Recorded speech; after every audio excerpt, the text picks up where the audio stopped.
Welcome, ladies and gentlemen, into the Nexus Gaming Series Heroic Division matchup of 7 rings in the blue. You've got a Diablo, Li Ming, Brightwing, Samuro, Junkrat, and then on the side of WildHeart Zeta, you've got a Joanna, Leoric, Maiev, and Rhaegar. Oddly enough, they only drafted 4 heroes. Really interesting right there. Go ahead and get your gambles in, ladies and gentlemen. Which team will get the first Dragonite of the game? 10 seconds. Will it be the members of 7 rings, or will it be WildHeart Zeta? 5, 4, 3, 2, Ooh, 1. Way of Illusion. Let the battle begin. Way of Illusion for the Samuro at the start. You got the extra wound timers. Diablo holding level 1. He's going to go Soul Shield.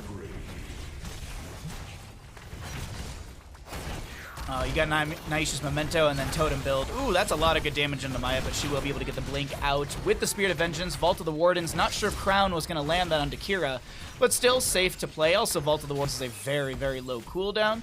And we do have Samuro continuing to put pressure on the rotation. That's going to be a Blink away, the shielding, and just a little bit of damage on that HP bar on the Dragoon.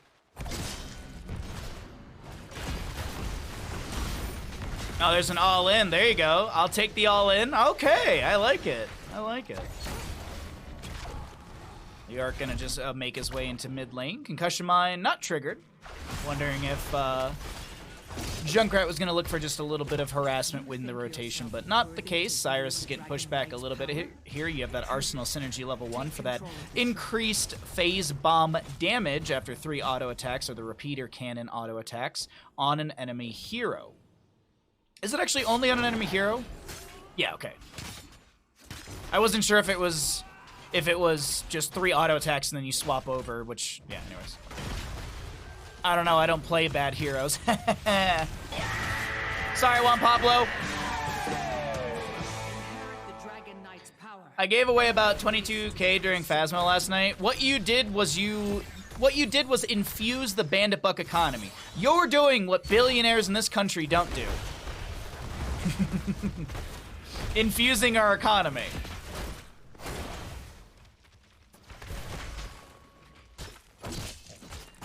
Dragonite for mid lane is available. Could go over to the side of 7 rings, but right now WildHeart Zeta will be able to hold that through mid with the Leoric up against Junkrat. Li Ming, Crown trying to put pressure out. Quaker just getting fire stomps out as well. Soul to Flame level 4. We'll build up some of that souls. 25 currently for the Diablo. You have a little Condemn active. Ooh, hold on. I'm waiting to see if the Soul Shield does get activated. No Dragonite available as the bottom lane, the Moonshine, goes over to the side of WildHeart Zeta. Still have that Sunshine in the top lane, favoring the members of 7 rings. And First Blood goes over to the side of WildHeart Zeta. They take down the big bad Diablo. They got Siege Giants, but it's going to be a call for a camp in bottom lane. I like this. I like this a lot. I think the Siege Giants get cleared out before getting much value, so might as well let them clear that while the rest of the team, or at least the 3 remaining members in bottom, are going to be able to grab said Bruiser camp. Alrighty, no Dragonite. Oh, I should have made a no Dragonite taken bet. Well, either way, if no Dragonite is taking the game, I will just delete the bet. You get points back.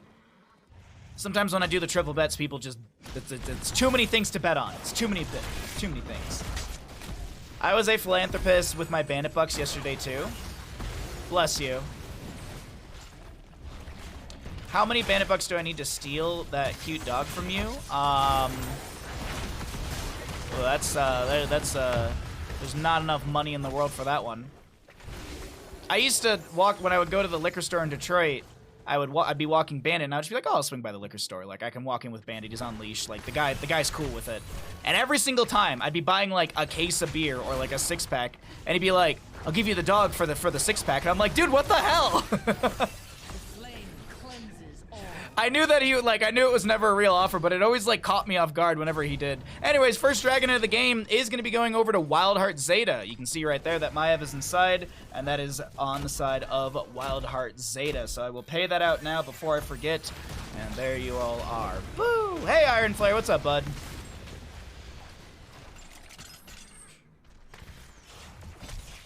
Juan Pablo fine in top lane. Still got the Dragon Knight over to the side of WildHeart Zeta for the next 30 seconds. 75% left on its HP bar. We do have a wave coming in through bottom lane. How much more siege can the members of WildHeart Zeta actually find here? Seems like the defensive tactics from Seven Rings have been very strong, and they've been managing to deny most of the siege potential. Forgot to unplug some audio stuff. There we go. You're scouting. You don't have to. Welcome in. Do all the scouting you want. I'm just here to cast games. 10 talent here, though, will be on the horizon, so while we're waiting for that, let's go ahead and cycle through the numbers. Shadow Charge, Wraith Walk, nothing really to be had between the interaction of the Diablo and Leoric, just kind of Diablo player saying hello to Diablo player. Cyrus still soaking up in the top lane. I think he might have just done the Hearth shift. I'm not 100% sure. My brain just kind of blanked out for a second on which was a clone and which wasn't. Either way. The 10 talent tier is almost here. What kind of heroics are we going to be looking at? I'm assuming it's going to be Entomb. Will we get Giant Laser or will we get Tickle Bombs? I feel like Entomb with Laser could be really good. It's going to be Tickle Bombs. Alrighty. Purification Salvo, Flesh Shield, Entomb, Maiev holding. There's an Entomb onto Crown who blinks past. The Blessed Shield does come out from the Joanna as the Fire Stomps will rain from Diablo. No 10 talent here, but the Ancestor healing from Rhaegar comes through in time. Maiev did go Containment Disc. Look for that Containment Disc to be activated onto someone. Might be onto... No, that was just a slow onto the Diablo right there. I thought it was the actual symbol for... But heroic, Samuro is going to be going into Blade Storm, so he is heavy on just wave clear and siege. He is not looking to be all around the map, and he's not looking to do any sort of fancy footwork here. He is going to be looking to just clear waves with that very, very low cooldown. It's like, what, 25 seconds? Yes. Disintegrate for the Li Ming. We got Rhaegar over here at the camp. Riptire from Junkrat. Blink Heal from the Brightwing. And Apocalypse. Excuse me. The Lightning Breath from the Diablo. As Samuro does go down to, don't know what actually. He might have died to the Nexus forces. Can't actually see properly what the kill icon was as the Junkrat jumps over the wall just to get a little bit of wave clear before, or excuse me, getting some of the wave clear before any damage on the fort does happen. We do have an Entomb here trying to back away. That's going to be Leoric actually saving the moment. Secret is going to be coming through with that. Entomb, we do have the Li Ming going down. Diablo comes out of the Warden's, excuse me, the Containment Disc, not the Warden's cage, and he's fine to back away. Root Beer Guy's got a delicious phase shift. The age-old debate in the Midwest of Barks versus, what, A&W? Or no, not A&W, Mug. Barks versus Mug. Ugh. The age-old debate for Root Beer in the Midwest. I mean, A&W root beer is very good, but God, Barks and Mug, oh. Oh. And then there's that, what is it, IBC root beer that comes in the glass bottle. Oh, damn. Oh, man, I miss root beer. So delicious. 13 talents here will be here for WildHeart Zeta in the moment as they get the mid lane fort down with the Dragon Knight. Top lane still being sieged in. Cyrus needing to back out as there still is a camp amplifying the Dragoon siege. Refuse to say the name. Cream soda? Yeah, I've never been a big cream soda guy. I had it, like, there was one time. Ooh, Quaker is gonna, a nice Entomb from Secret. Ancestor healing was intended for Danny there, but I think Danny can just hearth out realistically. Is that's a full bar of mana needed as well. Phase shift from phase shift onto Crown from Brightwing. Concussion Mine eaten by the Wraith Walk, but this is a quick camp for the members of WildHeart Zeta. Actually, Danny gonna be just tapping well and getting back into the mix. No full hearth out from the Joanna. There was one time there was a cream soda. I was at a bar that my friend worked at. And he was like, oh, dude, cream soda and whiskey. And I was like, oh, that sounds awful. And he's like, just try it. He's like, if you don't like it, I'll just drink it. It's like, whatever. And I was like, all right, cool. I tried it, and I ended up drinking that the rest of the night. It was so goddamn delicious. And I guess, like, the cream soda was made by some Detroit company. Not Faygo. It wasn't Faygo. But it was like, there was like, I think he was saying it was like the Detroit Cream Soda Factory, or like, it was something like that. Like, it was like they specialized in cream soda. I can't remember. It's a long time ago.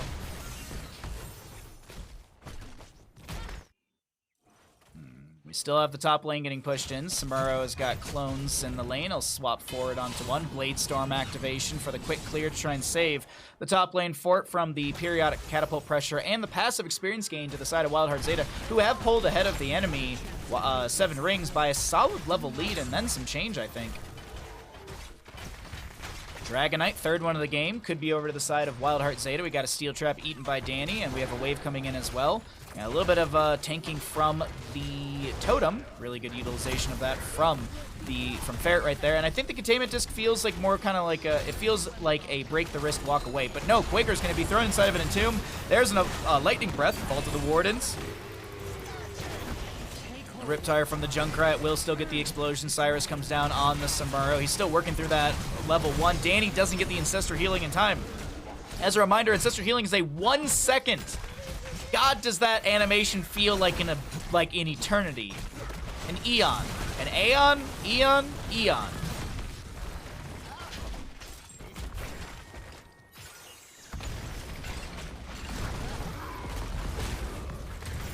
Alright, more Shadow Charges from Diablo, still getting soul to flame value. Also that Hellfire as well, coming through, helping him out. 16 talent here, over to the side of WildHeart Zeta. Still that level lead existing, but 7 rings, they want to have some pressure happen through the bottom lane. Top lane, Juan Pablo's absolutely fine. Samuro not able to apply enough pressure. Still, as I mentioned, working on the Way of Illusion. Top lane fort finally does go down, so there's going to be 2 forts down in favor for WildHeart Zeta. The Dragonite phase is up and available. We could see 1 member thrown on the bottom and the rest rush to mid, but you can already see that Diablo, Samuro, they're running to top lane. Don't think we're going to be seeing a Dragonite over to the side of WildHeart Zeta just yet.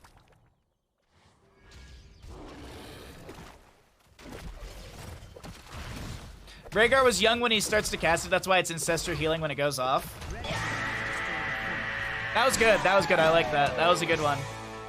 That was good. 16 apiece in our talent tiers. We do have that press the attack while advancing strikes is active. Samuro and his mirror images gain 10% attack speed every time they basic attack, up to 40%. Very, very strong talent. Alrighty. Good camp grab. We will see the Moonshrine over to the side of 7 rings, but Leoric and the Dragoon will go ahead and deny that. Samuro, he's gonna, yep. Drops the illusions, backs away. Does he have the Sakuchi level 13? Yes, he does.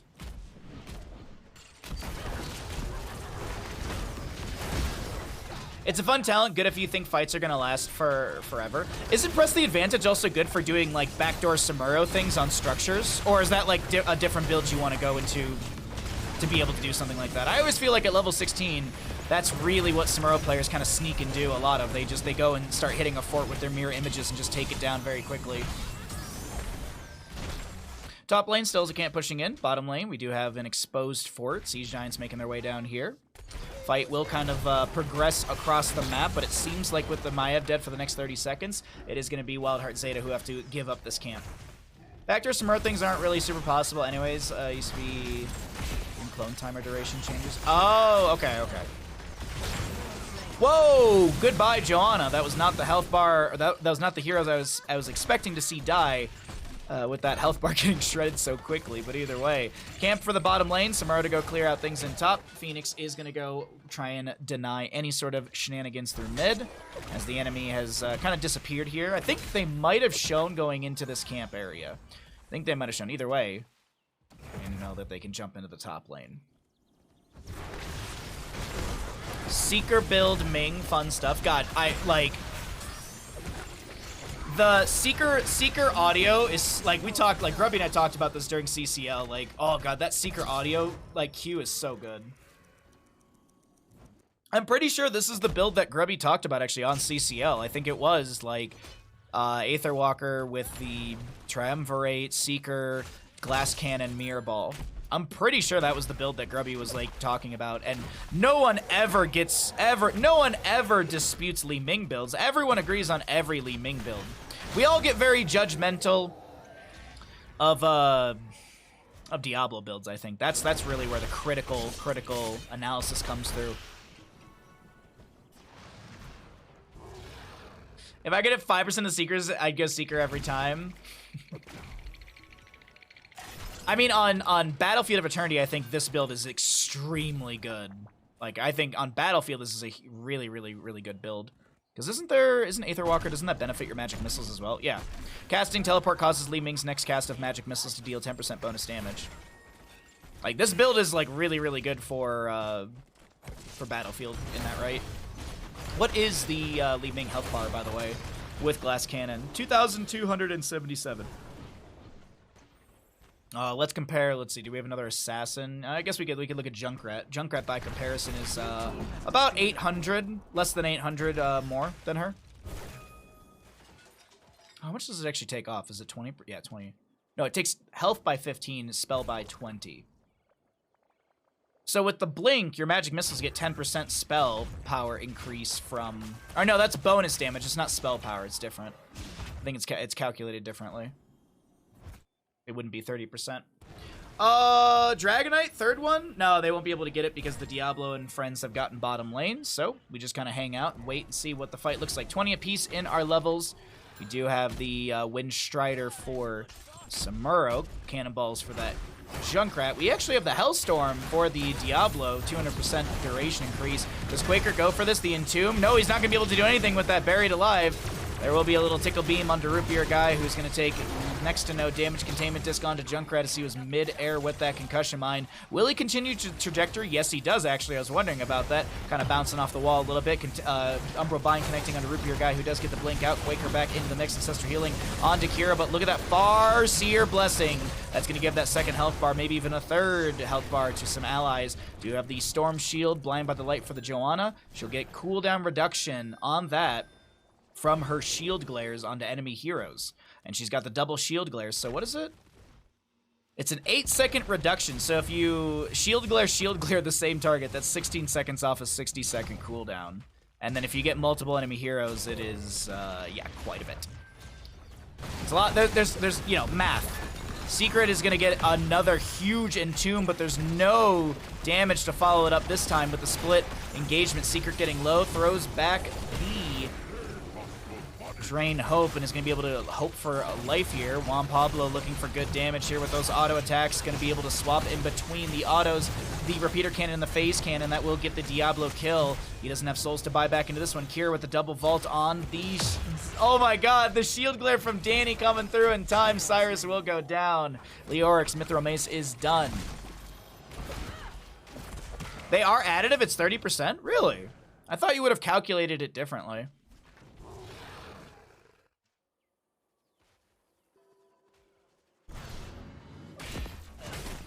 I get weary because of Heroes of the Storm tooltips are never really that clear. Because this one says magic missiles deal 10% bonus damage.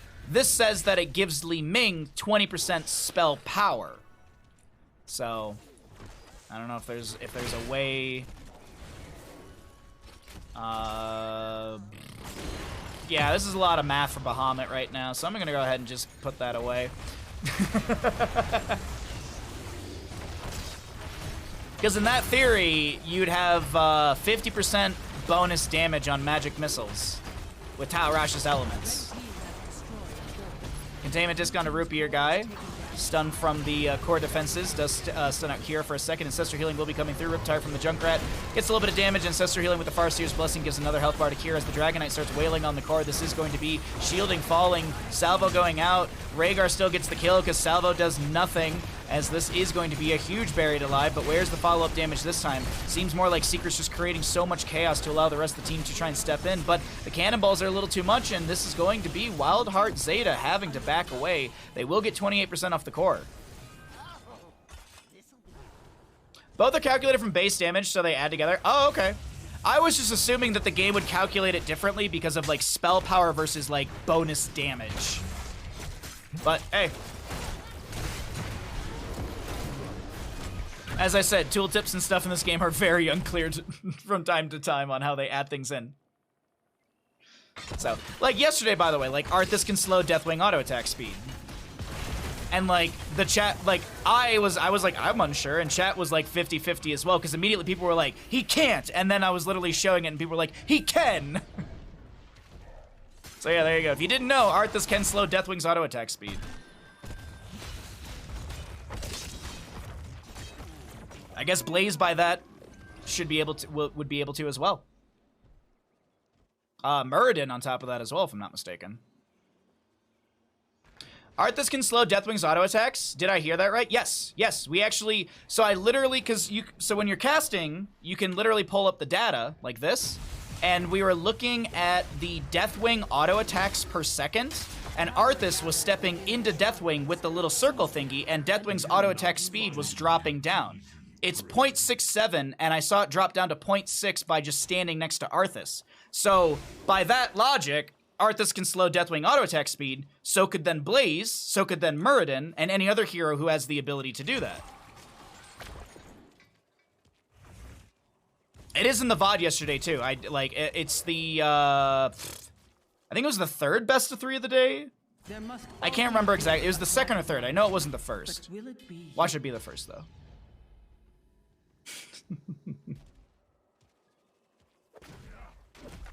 Exactly, yeah, but it was one of those things where, like, even chat was unsure about it, and I was like, well, let's find out.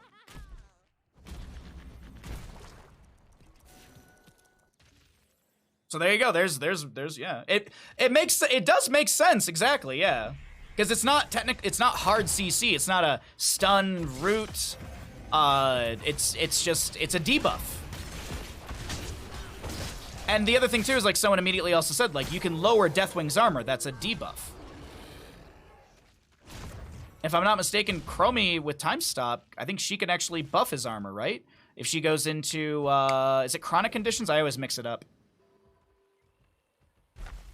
It's not Adhoral Anomaly, I know that one, because that's the triple, but... how about D's buffs? What are D's buffs? What's up, Revolver? How you doing? Yeah, she can see it. Yeah, exactly. Time to draft Arthas into Deathwing, yeah. There's actually weirdly been a lot of Arthas I've seen in some of the games lately in NGS. Salvo goes out, Ancestor Healing will connect. Root Beer Guy is gonna be able to back away. Containment Disc onto Li Ming. Riptire from Junkrat will come through. Crown is trying to back away. That's going to be a Blinken from Kira on the Maiev. I gotta say, like, there's been some good plays. Like, I can't deny Juan Pablo in the solo lane. I can't deny that, regardless of how much I dislike Dragoons. What I will say is, this Kira, this Maiev, played by Kira, I feel like you don't give this. We can look and see what the bans were for this game, and everything, but I feel like you don't give this Kira. You don't give this Maiev to Kira.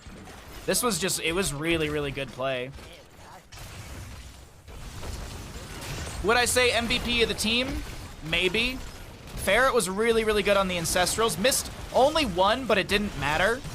There's only one Ancestral missed, and that's only an assumption because it hit a 80% Leoric, and there was a Johanna right next to him with like 10%. So this Maiev player, like, that was really good Maiev. Really good control, really good just play style from the Maiev as well.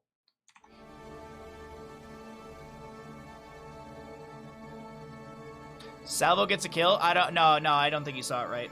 Hey, Shy, what's up, bud? How goes the day? Where is this? Where is this? Let's see, what was banned? 7 Rings banned Dahaka Sylvanas and Tychus, and WildHeart Zeta banned Deathwing, Rexar, and Garrosh. Yeah, I feel like whoever plays against WildHeart Zeta, I don't know how the series ends, but you don't give that. I don't know. We can look at the bracket and stuff like that after the series, see where all this landed, but I know we're in playoff time for some of the NGS divisions, but also in some divisions it's a little different as well. Either way, really good game number 1. Really good game number 1. Let's go ahead and take a look at the stats as well. Good Maiev players are scary. Oh, indeed. Glad they got bumped up. Oh, makes sense to me. Like, they're playing really good. The day is nice and relaxing! Much needed! Sorry for yelling. I got excited to be here. Thanks. Thank you. Thank you for being here. Hey, I'm glad you all get excited about hanging out over here. Much appreciated. I very, very much appreciate all your support, everybody.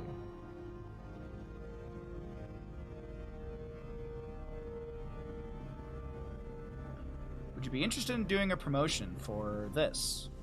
I maybe. Do not populate until... Oh, okay. Okay, cool. Alright.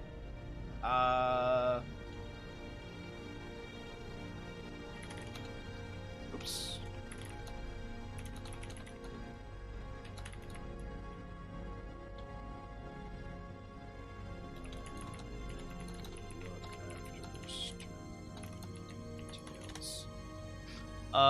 Okay, there's that. So we can go ahead and jump on back over here. Let's make sure. Okay, cool.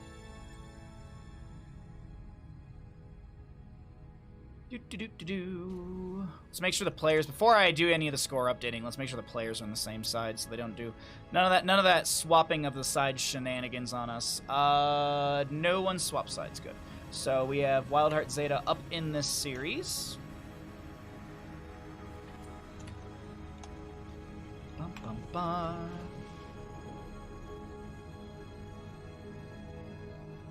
Either way, I hope you're all having a fantastic day. Who's excited for Resident Evil Village DLC tomorrow? Oh, I cannot wait. I cannot wait. I'm so excited about Resident Evil Village DLC. Like,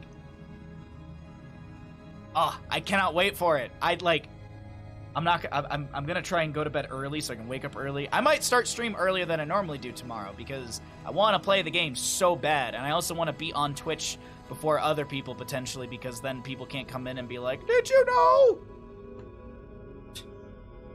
That literally happened when we were... I have never had to turn on follower mode for like a brand new game. Actually, that's not... Well, the first time I had to turn on follower mode for a brand new game was Resident Evil Village. Because there was literally people coming in and just like spoiling the end of the game because Capcom gave some big streamers like the game one day before, so everyone got to see all of it, so they were just going to all the other streams being like, here's the ending!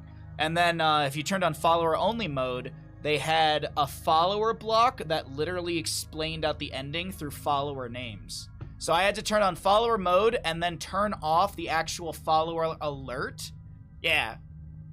So I honestly think tomorrow I'm going to turn on follower only and turn off the follower alert just to cover my own ass. And actually, I will probably turn off the alerts of followers on my own, like, activity feed so I don't even see it there. I doubt it's going to be that bad, but, like, I really don't want stuff spoiled because I had Resident Evil Village spoiled for me like within the first 3 hours, and it took me 13 hours to beat that game in the sitting.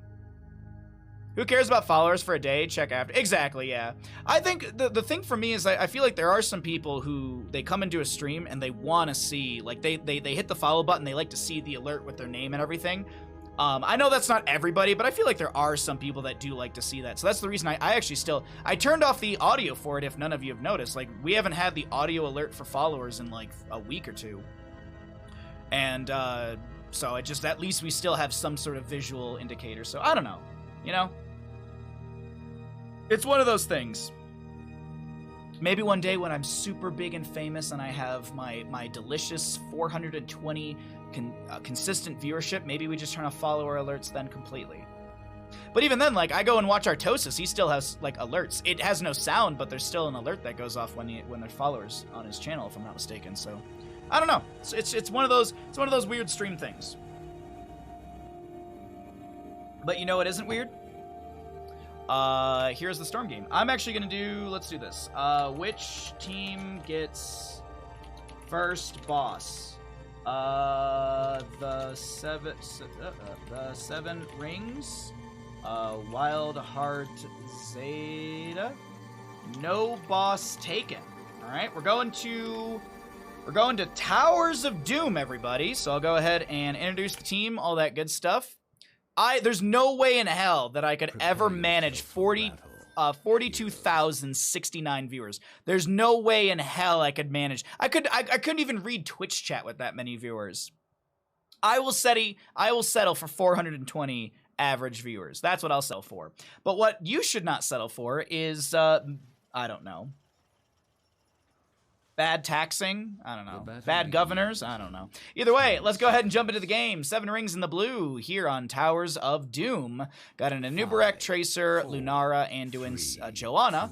Over the side of WildHeart Zeta, we've got an Uther, Lucio, Mephisto, Rexar, Misha, and Sonya. Now, I'm going to go ahead and start that Twitch prediction for all of you at home.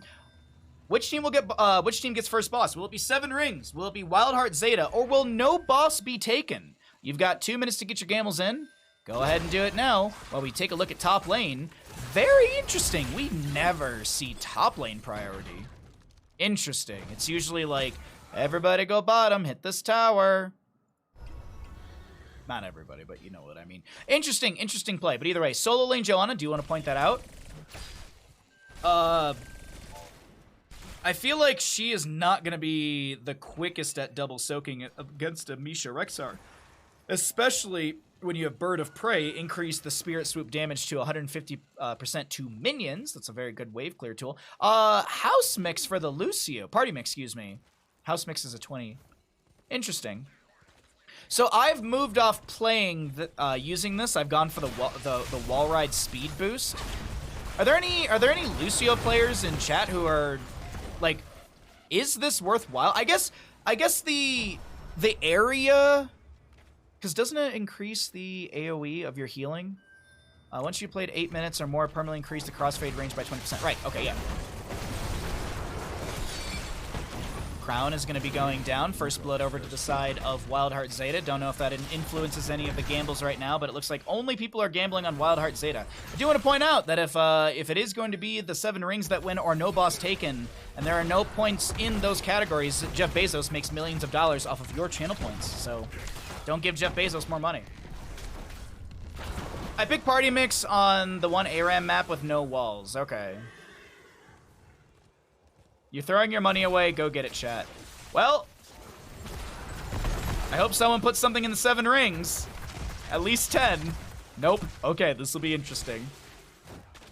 Oh, you better... Oh, someone got 10 into the 7 rings in time. Alrighty, cool. Sometimes you gotta play those odds. Sometimes you just gotta play those odds. Thank you, Tenzel.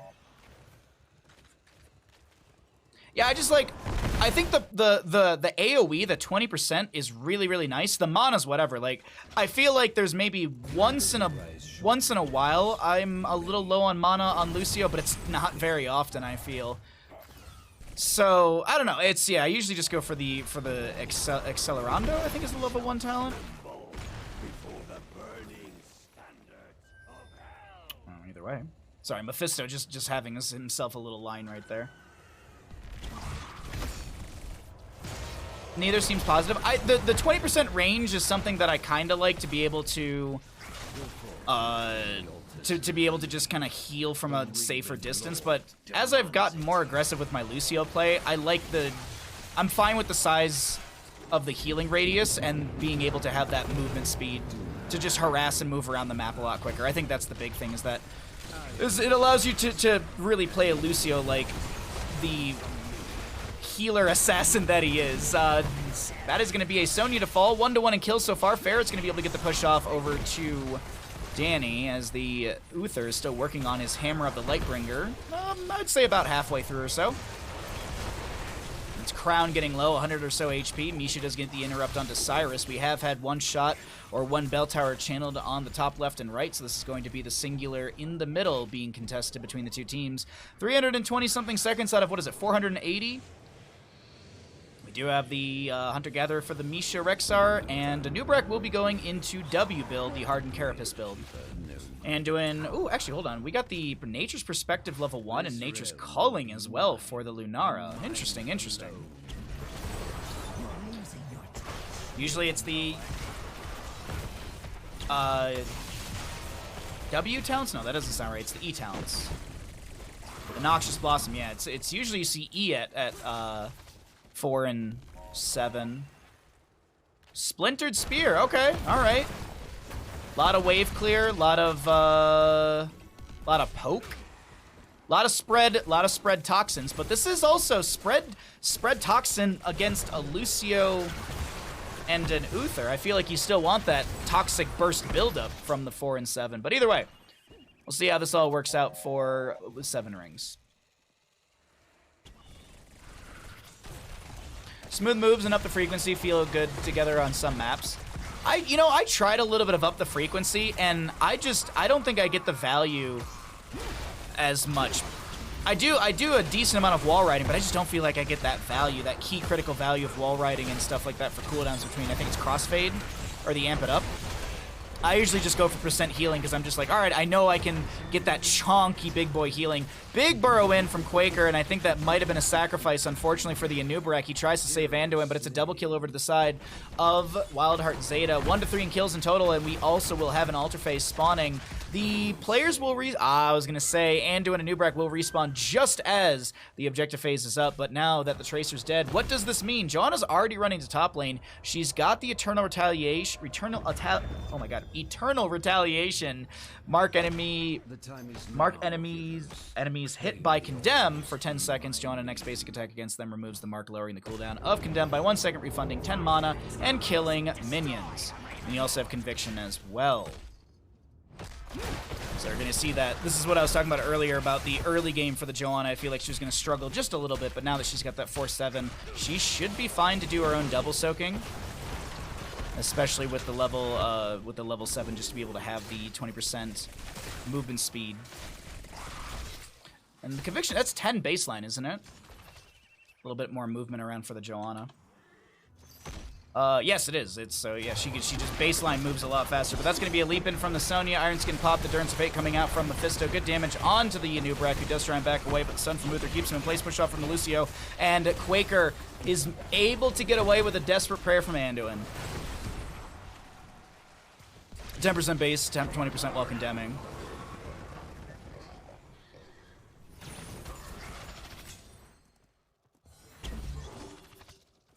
Alrighty, so 10s are here. We actually haven't cycled through the other numbers. Stun from Uther. Quaker getting pressured once again, but there's a lot of spell armor that he's got, especially from the level 1 Nerubian armor, giving him that extra, I think it's 15 that it gives him? 25? 15 or 25, I don't remember right now. I believe it's 25, I think it's 40 to 65. Either way, Hammer of the Lightbringer is done for the Uther. Ferret and friends looking to invade the camp. Can Quaker and the rest step in? Crown looking for an angle. But that will not happen. Alrighty. Singular Altar, we've got a good top lane wave as well. Pushed in from the Joanna. Durance of Fate connecting from the Mephisto. That's a leap in from Sonya, following up on the CC with a push off from the Lucio. Cocoon onto Mephisto is already going to be cleared out as we have the Light Bomb onto Anub'arak, connecting onto quite a few enemy heroes here. Looping strikes from Lunar, Divine Shield onto Mephisto, as there's just so much damage being applied, but Ferret's got some great high fives out for his allies. Kira on the Sonya, spearing in. Quaker doesn't die. It was just so close to dying as the Impale comes out. The heal from the Uther. Tracer goes down. The double support sustainability here is way too much. Ferret doesn't chase it any further, and that'll be that. It is 25. I was right. Haha. 24 to 32, and WildHeart Zeta looking real comfortable here in the driver's seat of map number 2 in our first best of 3 of the day. Even taking the time to spray. Is that a like a deal with it, Abathur? Is that what I'm looking at right there? Yes, it is. Yes, it is indeed. Double stun from Anub'arak underneath the tower. Danny has to back away, dropping low, but the self heals and the AoEs from Ferret are good. Tracer gets bonked on the blink in, but she won't die for it. Mid lane, we still have Joanna just shield glaring and, well, just doing her own little thing in the rotations here. Next objective phase will be top, left, and right. We'll see if this will be traded or if it will be an aggressive play coming out from WildHeart Zeta or even the 7 rings. I feel like one of these teams could actually aggress into the other, as we are even in experience, a little bit more so over to the side of WildHeart Zeta. They will hit their 13s first, but okay. I thought maybe there was going to be like a hold here in the bush and wait for Rexar to rotate, but that's too long. That's too long. The priority needs to be just to clear waves, get everything in position. Next camp will be spawning over here in a minute 30 on the left-hand side, 31 seconds. We could see an invade onto this camp. No announcement of the objective yet. Hunter-Gatherer for the Rexar Misha done. Got that 15 armor on the Rexar and Misha. You also have more regeneration per second as well. Danny getting a little bit low. Quaker misses the burrow in. Divine Shield onto Danny for safety. It's a hefty cooldown right there, but we'll see how the fight works out. Leap in from Sonya. There's going to be a Cocoon onto Mephisto. Slam, jam. No kill for Kira, though, as the healing for Mandoin's good for right now. Double Alter Phase spawning here in 1 second. Lucio pushing off onto Crown. Ferret getting... Actually, it's Crown who's getting so very low. Ferret could go for this, but decides to back away. So low in HP. Misha wants to chase him, but Misha might have been sacrificed. Mephisto trying to create a little bit of zoning here with the Lightning Nova. We got Kira on the top right of our screen getting the channel. Quaker doing the same, and there's the trade. No steal for either side. 20 to 28 in core HP. Back and forth here on Towers of Doom, map number 2 in the first best of 3 of the day. Doing really good for both these teams, what I gotta say. Does feel like WildHeart Zeta, they just have control of this map. We're going to go ahead and cycle through the experience, damage, and all those other numbers once again. Get you an idea of what those look like, as the talents have been up for just a little bit here, and everyone kind of knows. Shield Glare from Joanna. Cyrus checks and sees, but it's too late to invade or do anything about it. 6 seconds on the camp on the right. Misha will be the priority. Nice burrow in onto Juan Pablo. Does get some extra value. Durance of Fate point blank onto this. The corridor might have been a mistake for Anubrak here. He bit off way more than he can chew. Recall from Crown, but it's almost in the same spot. One slam from Kira, would be enough, and the Sonya is actually Lucio steals away the kill. Next Alter Phase being triple. We do have a Wisp right on the boss to see if anyone goes there. Camp on the right to be grabbed. 16 talents here, about a level away for the side of WildHeart Zeta, a level and a half to the members of 7 Rings. Tense. Tense is the way to really call this at this point, because it does feel like WildHeart Zeta, they're close in these team fights, but they just can't capitalize on the initiations that they're making. If they could just find a kill or two here, the experience might shift back into a more favorable, or at least parity might be found. Lucio with the push off, the priority on to Lunara, the Leap of Faith, mid-leap from her, Bell Tower converted, triple Alter Phase.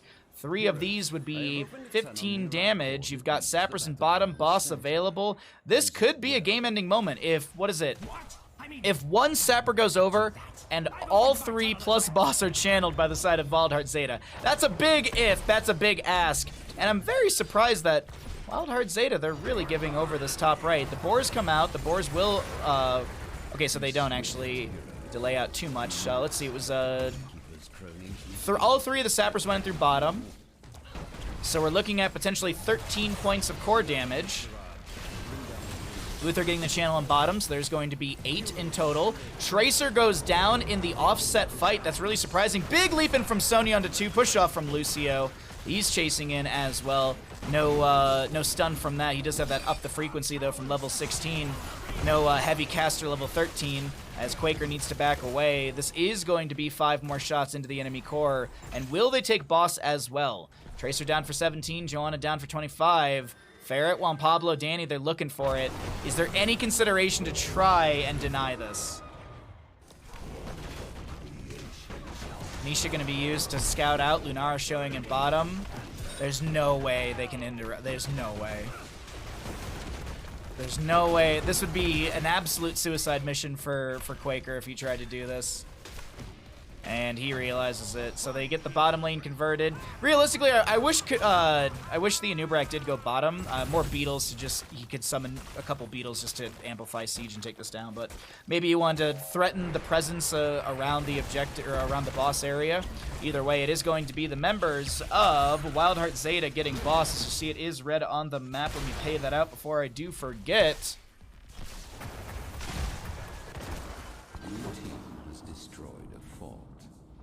Did you just say it's a big ass? No.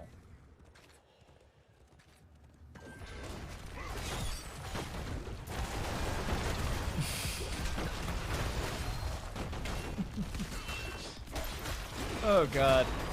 Anyways, 3 HP remains on the core. Top lane goes down. Top lane sappers up soon. Next objective phase, I believe, is singular in the bottom of the map. Lunar holding level 16 for a level here. Not sure what Lunar is considering. It's not like she's got any information held against her when it comes to talents. Okay, she is going to be going into Starwood Spear. I believe that's the range attack, so it's going to pair into the other range ability she's gone into with Splintered Spear and such. Leap of Faith from the Anduin. We do have a big chain stun onto the Nubrak. He shall fall. The objective phase coming up in 7 seconds. Bless Shield from the Joanna. Light Bomb onto Joanna, connecting onto a few as well. Crown trying to get that back line. Leaping Strikes in from Lunara, but she goes down to the Sonya. That will be a recall from Tracer. She's going to try and find the kill onto Danny. He steps out of the Pulse Bomb, and Crown is going to be chased by Lucio. No way in hell that Tracer lives through that one. And that is going to be Cyrus, sniped by the Durns of Hate. Doesn't matter what Cyrus does here. Cyrus goes down. Rupier guy to follow as well. Danny with the channel. It's a pentakill to end everything. And that is going to be map number 2 over the side of WildHeart Zeta, looking very dominant in this series. Aced.